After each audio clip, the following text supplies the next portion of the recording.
सुनो कहानी, ना कोई राजा ना कोई रानी।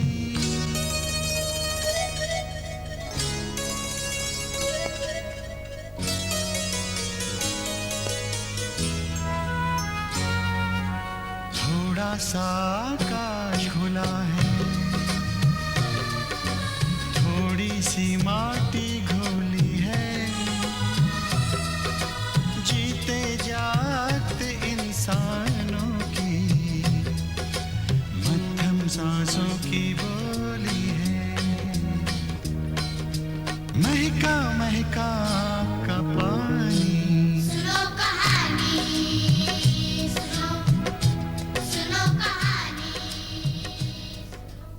जो मनुष्य लोभ, मोह तथा अहंकार को त्याग देता है वही साधु कहलाता है।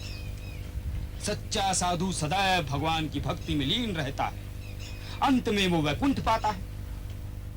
लेकिन लोभ एक ऐसी वस्तु है जो साधु को भी वश में कर लेता है, उसको उसके रास्ते से विचलित कर देता है। आज तुम्हें मैं एक ऐसे ही साधु की कहानी सुनाता हूं। बात बहुत पुराने समय की है। एक गांव में 3 मित्र रहते थे।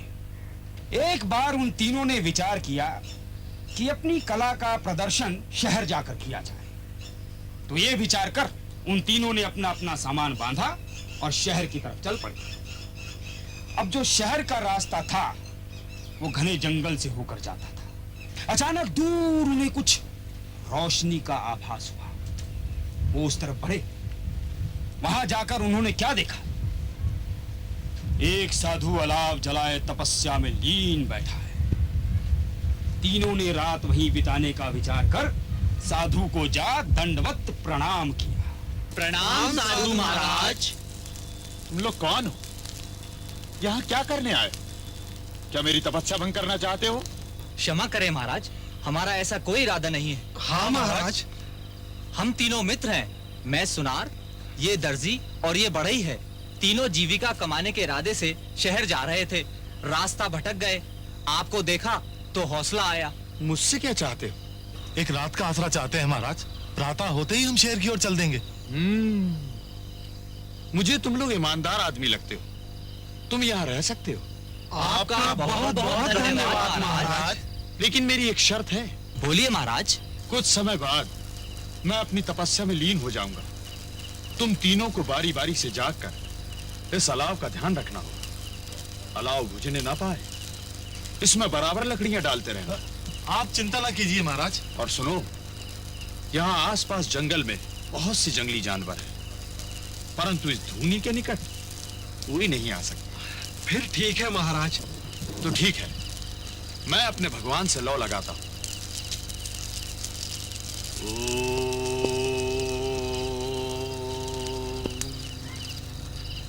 हम तीनों बारी बारी से एक एक पहर जागते हैं। ठीक है। तो बताओ, हम तीनों में से पहले कौन जागेगा? तुम दोनों सो जाओ, पहली पहर मैं जागता हूँ। ठीक है? ठीक है, लेकिन एक बात का ध्यान रखना, अलाव बुझने ना पाए। मुझे याद रहेगा। ठीक है, तो हम लोग सोते हैं।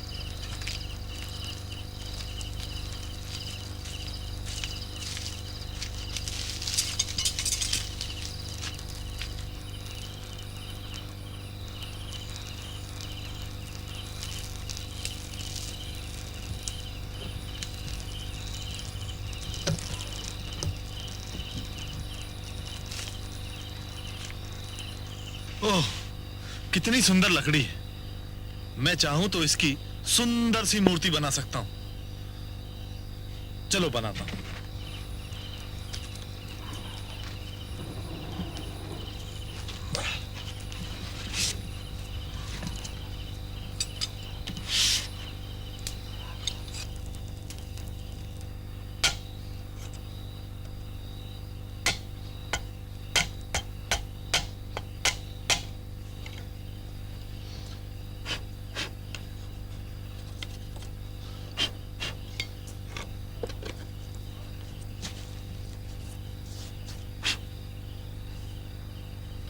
अरे वाह, ये तो मेरी उम्मीद से भी ज्यादा सुंदर बन गई। पहर खत्म होने को है। अब मैं सोता हूं और दर्जी को जगाता हूं।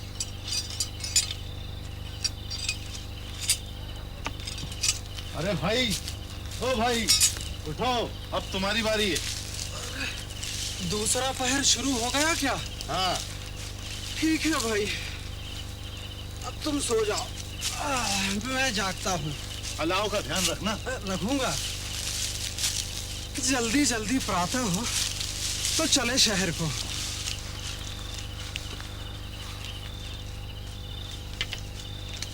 अरे ये क्या, इतनी सुंदर मूर्ति? ये जरूर शिवदत्त की कला है। कमी है तो सिर्फ वस्त्रों की। मैं इसके लिए कपड़े सिलता हूँ। मेरे पास सभी कुछ तो है, कपड़ा, सुई, धागा।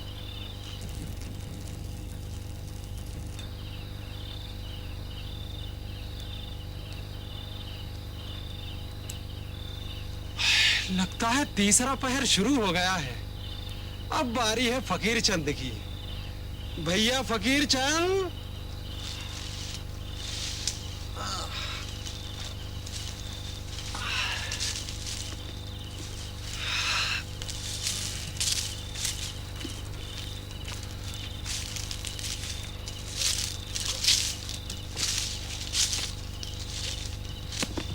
इतनी सुंदर मूर्ति, मैंने पहले तो इसे कभी देखा नहीं।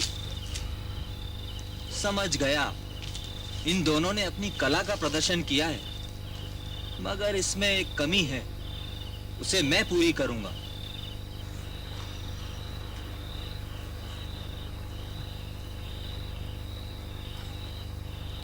ये हुई ना बात, अब लग रही है अप्सरा। ये क्या, मुझे तो नींद आने लगी, थोड़ा और सो लेता हूं।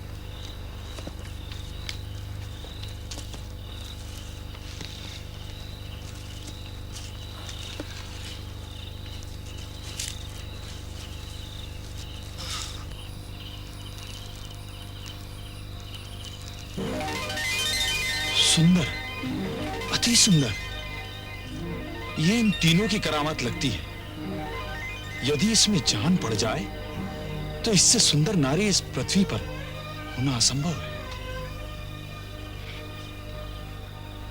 ओम। प्रणाम महाराज। कल्याण हो देवी। सुंदर, अति सुंदर, तीनों लोक में सर्वश्रेष्ठ। आप ही की तो दासी हूँ महाराज। अरे ये तो साक्षात देवी है। ये तो कोई अप्सरा मालूम पड़ती है। हाँ भाई हाँ। अच्छा, अब सूर्योदय होने वाला है, तुम लोग यहाँ से जा सकते हो। परंतु महाराज, ये स्त्री? ये स्त्री मेरी धर्म पत्नी है, इसी के लिए मैं वनों में भटकता रहा। नहीं महाराज, इसे मैंने अपने हाथों से तराशा है, ये मेरी है। और इसे सुंदर सुंदर कपड़े मैंने ही पहनाए हैं महाराज, ये मेरी है। इसे गहने मैंने पहना है महाराज, ये मेरी है। नहीं, ये मेरी है। आप तो साधु हैं महाराज, आपका गृहस्थी से क्या वास्ता? जाओ, चले जाओ यहाँ से, वरना मैं तुम्हें भस्म कर दूंगा। नहीं, हम इसे लिए बगैर नहीं जाएंगे। हे तपस्वी साधु, तू अभी तक सांसारिक बंधनों से मुक्त नहीं हुआ। लोभ, मोह और अहंकार ने तेरी सारी तपस्या भंग कर दी है। ये तो तेरी एक परीक्षा थी और तू इस परीक्षा में विफल हुआ। अब तू एक आम आदमी है।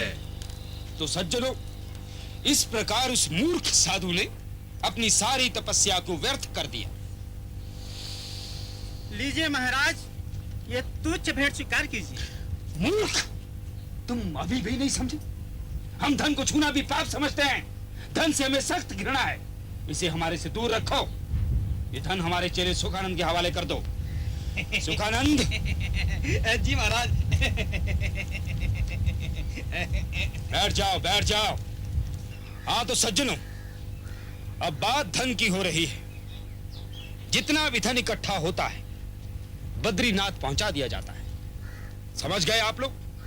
और हाँ, आज के बाद मुझे कोई धन मत दिखाना, सीधा सुखानंद के हवाले कर देना। जो भी धन इकट्ठा होगा, बद्रीनाथ में हो रहे यज्ञ में दे दिया जाएगा। महाराज, हाँ बच्चा। ये भेंट स्वीकार कीजिए। इसमें वो कहाँ है? क्या महाराज? धन।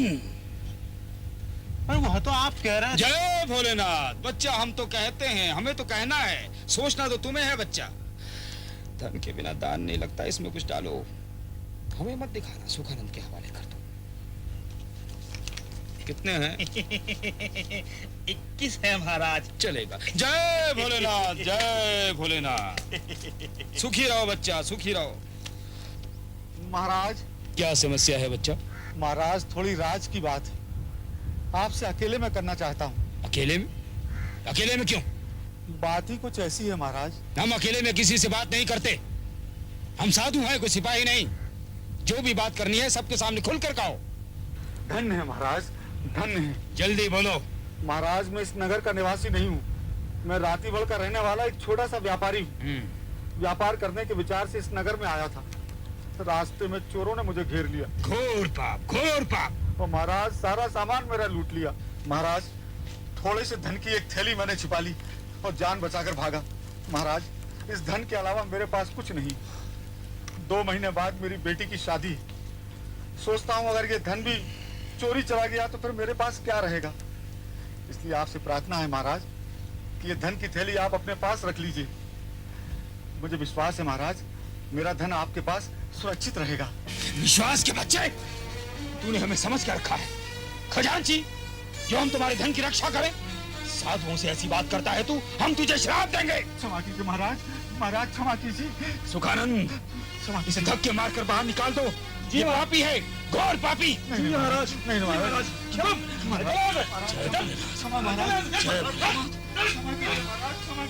सज्जनों, हमारा चित्त बहुत अशांत है।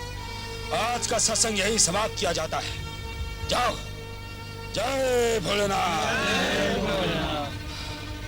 जाओ।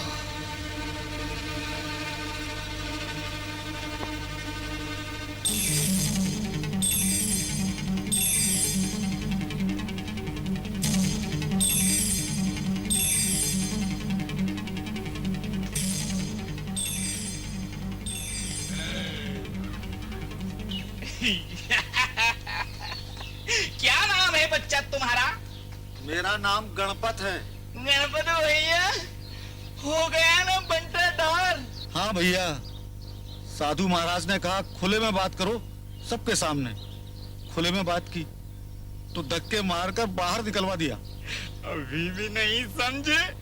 अरे नहीं समझे तो सुनो। गुरुजी ने सोचा कि अगर वो धन सबके सामने ले लेंगे तो हो सकता है कि उन्हीं में से कोई चोर हो और रात में ही उनका गला दबा दे। इसीलिए उन्होंने ये, समझे कि नहीं? अरे भैया, मैं मूर्ख था, उस समय समझ ही नहीं पाया। देखो, अब कुटिया में कोई नहीं है, तुम अंदर जा सकते हो। वो तुम्हें इनकार नहीं करेंगे। नहीं भैया, मुझे डर लगता है। अरे कहाँ ने ऐसी कोई बात नहीं है। मैं चलता हूँ तुम्हारे साथ, नहीं तो किसी दिन धन से जाओगे और हो सकता है जान से भी। हाँ भैया, तुम सच कहते हो। हाँ, तो चलो मेरे साथ। चलो भैया, चलो चलो। हाँ महाराज, वो लोग आ गए। अब ये मूर्ख फंसा। ओम नमः शिवाय। गुरुजी,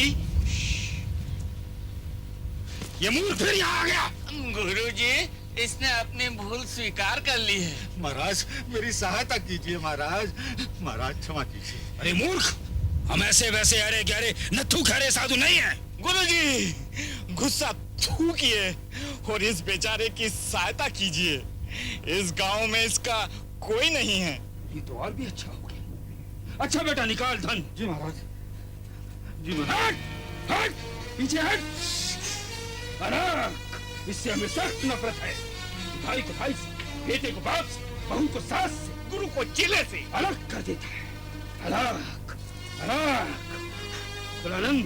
जी गुरुजी। इधर आ। जी आया। इसे कुछ खोदने को दो। जी गुरुजी। और बच्चा, तेरा नाम क्या है? गणपत महाराज। इधर आ बच्चा।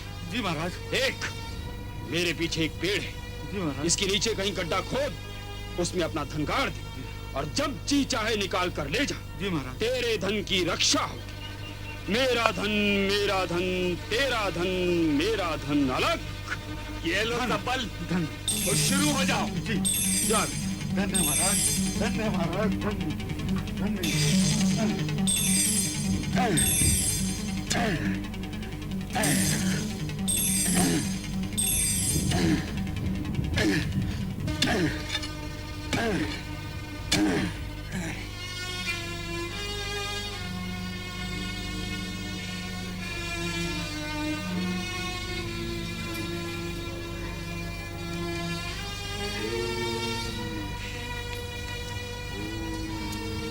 महाराज, धन दबा दिया है।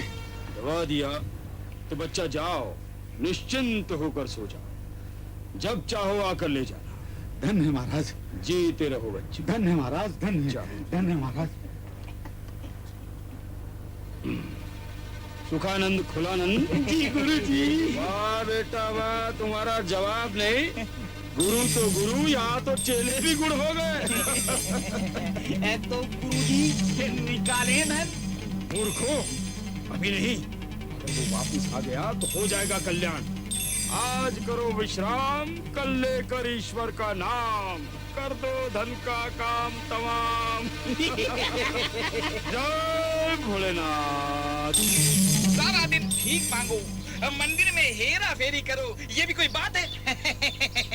ये कोई बात नहीं है।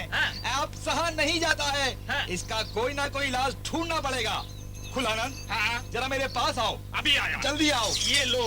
इधर आओ, इधर आओ, नजदीक। इधर अपना कान लाओ। आज आधी रात को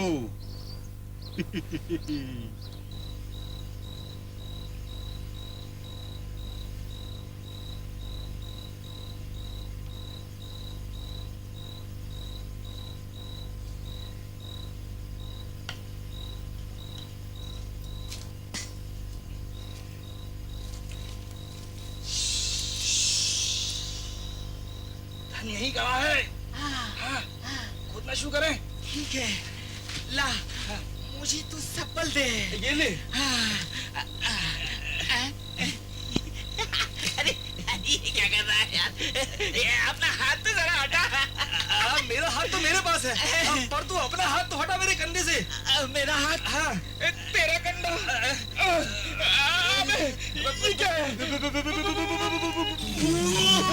नहीं बच्चे, तुम्हारा बाप। उठो उठो उठो, अपने बाप को आसन पर बिठाओ। चलो चलो बिठाओ।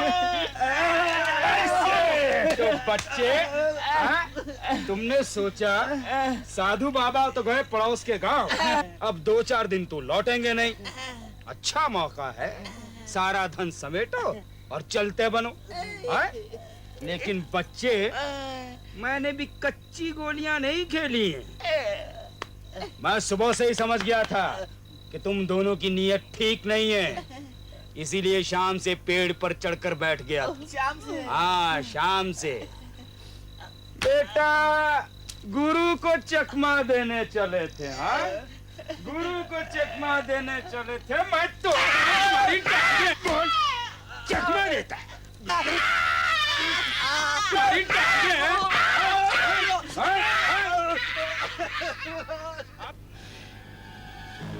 एक बात है, यहाँ उस व्यापारी का धन गड़ा है। ये बात व्यापारी, मैं और वो दोनों धूर्त जानते हैं, और वो धूर्त बहुत चालाक हैं। कल रात तो ये धन बच गया। कहीं ऐसा न हो कि वो चुपके से आए और धन खिसका कर चंपत हो जाए। इसका बंदोबस्त करना पड़ेगा। क्या करूं क्या करूं? आलोक, एक काम करता हूं, ये धन यहां से निकाल कर कहीं और छुपा देता हूं और अपना हुलिया बदल लेता हूं। कोई मेरे को पहचान ही नहीं सकेगा। आलोक निरंजन। हे भगवान, यही वो जगह है। हाँ, यहीं साधु बैठता था। कहाँ गया? पेड़ भी यही है, यहीं मैंने अपना धन गाड़ा था। लेकिन ये साधु चला कहाँ? जय भोलेनाथ। किसे ढूंढ रहे हो बच्चा? एक साधु को देख रहा हूँ महाराज। हाँ, भीखी साधु? हाँ हाँ। अरे वो चोर था, लुच्चा था, लफंगा था, घोर उसके दो पापी चेले भी थे। हाँ हाँ थे। बहुत से लोगों का पैसा लूटकर भाग गए, तुम्हारे भी क्या? अरे मैं तो लुट गया, बर्बाद हो गया। मेरे पूरे जीवन भर की कमाई उसके पास है। मैं क्या करूं भगवान? जा बच्चा, अब मुझे कोई नहीं पहचान सकता। मुसीबत टली, भोलेनाथ भी मुझे नहीं पहचान सकते। जय भोलेनाथ।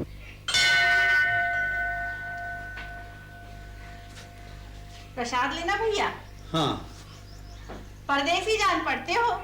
हाँ, मैं राती बढ़कर रहने वाला एक व्यापारी हूँ। कुछ परेशान दिख रहे हो भैया। बहन, इस नगर में मेरे साथ बड़ा छल हुआ है। छल? किसने किया छल तुम्हारे साथ? अब क्या बताऊं बहन जी। मैं कुछ दिन पहले इस नगर में आया था। मेरे पास थोड़ा सा धन था। चोरों के डर के कारण मैंने वो धन यहाँ एक साधु के पास रखवा दिया। बस वो साधु मेरा धन लेकर कहीं भाग गया।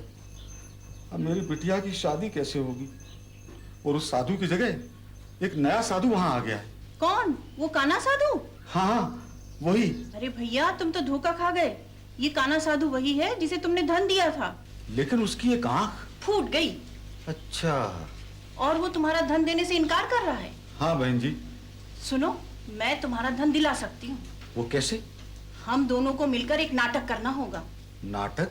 कैसा नाटक? अरे तुम सुनो तो सही। भैया, मैं अपने कुछ गहने ले जाकर उसके सामने फैला दूंगी। तुम उसी वक्त उसके सामने पहुंच जाना। वो फौरन तुम्हारे पैसे वापस कर देगा। मेरे पैसे दे देगा? हाँ। कैसे? जय भोलेनाथ, जय भोलेनाथ।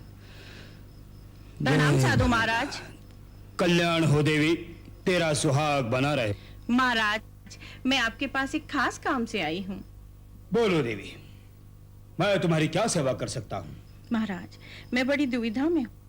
मेरे पति बहुत दिनों से परदेश गए हुए हैं और उनका कोई समाचार नहीं मिल रहा है। इसलिए मैं भी जाना चाहती हूँ, परंतु ये... परंतु क्या? महाराज, मेरे पास कुछ गहने हैं। इन्हें लिए मैं कहाँ घूमूंगी, और फिर चोर डाकुओं का भी डर बना रहता है। आप ऐसा कीजिए, ये आभूषण अपने पास रख लीजिए, मैं वापस आकर इन्हें ले लूँ। ठीक है देवी, ये तुम्हारी अमानत हमारे पास रहेगी। जब जी चाहे आकर ले जाना। महाराज। आयुष्मान महाराज। अरे भाई, हमने तो तुम्हारे साथ मजाक किया था। हाँ, और तुमने दर्शन ही नहीं दिए। हाँ, ये तुम्हारी अमानत हमने काफी दिनों से संभाल कर रखी है। हाँ महाराज। अब ये लो तुम्हारी हाँ महाराज। मालकिन, आप यहाँ हैं। मालिक वहाँ घर पर पहुँच गए हैं। क्या घर पहुँच गए हैं? ये क्या करो देवी? हाँ? स्वामी जी, मैं अपने गहनों की रक्षा खुद कर लूंगी। अब क्या सोच रहे हैं भैया? मैं सोच रहा हूँ, दुनिया भी क्या रंग बिरंगी है। मैंने इसे साधु महात्मा समझा, इस पर विश्वास किया और धोखा खाया। और एक और आप हैं कि निस्वार्थ आपने मेरी सहायता की। मालकिन, जल्दी घर चलिए, मालिक घर लौट आए हैं। तू सच कह रही है? हाँ, मैं बिल्कुल सच कह रही हूँ। ये कैसे हो गया भैया? हाँ? मैंने तो पति के आने का नाटक किया था। हाँ? लेकिन वो सच हो गया। मेरे पति सचमुच आ गए। हाँ, तभी तो कहा है, कर भला सो हो भला। हाय, दुविधा में दोनों गए, माया मिली न राम। सबसे बढ़कर दुख ये है, कुटिया तोड़ी, आंख भी फोड़ी, हाथ नाई फूटी कौड़ी। जय भोलेनाथ। ना कोई राजा ना कोई रानी, दिल कहता है दिल की जबानी। सुनो कहानी, सुनो सुनो कहानी, सुनो कहानी। ना कोई राजा ना कोई रानी।